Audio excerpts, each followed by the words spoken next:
sure we've all seen by now, or if you haven't seen, you've heard of the very traumatic incident that took place in Monday night's football game between the Buffalo Bills and the Cincinnati Bengals. A young, very talented, otherwise healthy, strong player named Damar Hamlin was going in for a routine, what looked like a routine tackle, tackled his opponent, got up, adjusted his face mask, took two steps, and just collapsed backwards like a statue. It was very traumatic, and it was apparent right away to everyone that this was no ordinary injury, and it seems like the medical personnel certainly saved his life, restored his heartbeat, and not only that, but it seems from the most recent report that I read an hour ago, seems to have not suffered any neurological impact, which is an amazing thing, considering that it seems like he had a cardiac arrest.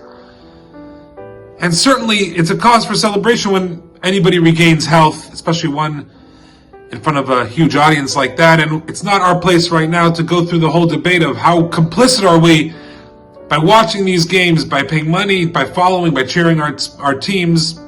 Not for now.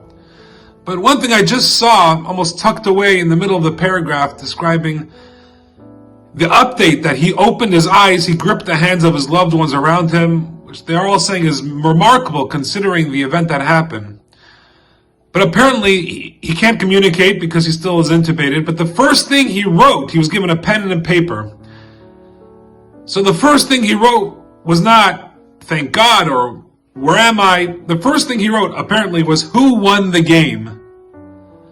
And I thought that this was mind-blowing. And then the paragraph went on to describe the rest of his condition. But I had to stop reading for a second. I paused and said, that's the first thing that he said. And you can look at this through so many angles. I find this fascinating. Is it a fact that he feels responsible to his team, so he wants to know who won the game?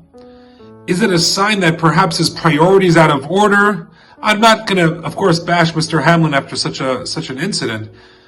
But I think that everyone should think about those words. The first thing that he asks, the first thing that he's able to communicate, who won the game? That was the first things he wrote, pen on paper, according to the report. Who won the game? And it behooves us, and I don't want to answer the question, and I'm not here to judge Mr. Hamlin or any of his teammates or his family members. From what I understand and from what I've read, without getting too caught up into it, everyone acted with incredible humanity, incredible skill to save his life.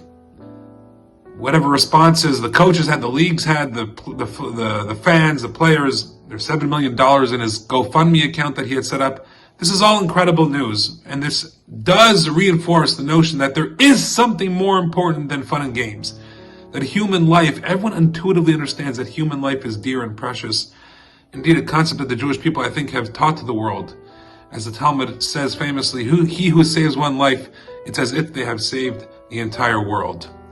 But let's ask ourselves, after such an event, God forbid, or any such event, what is the first response that either the person involved in the incident or us outside of the incident as observers?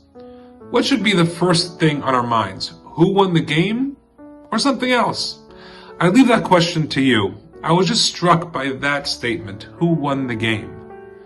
And it got me thinking. I don't know if I have an answer, but I want you all to try to think about it. See what you come up with, and maybe it'll shed some light on your priorities, your personality, and your Judaism. Shabbat Shalom.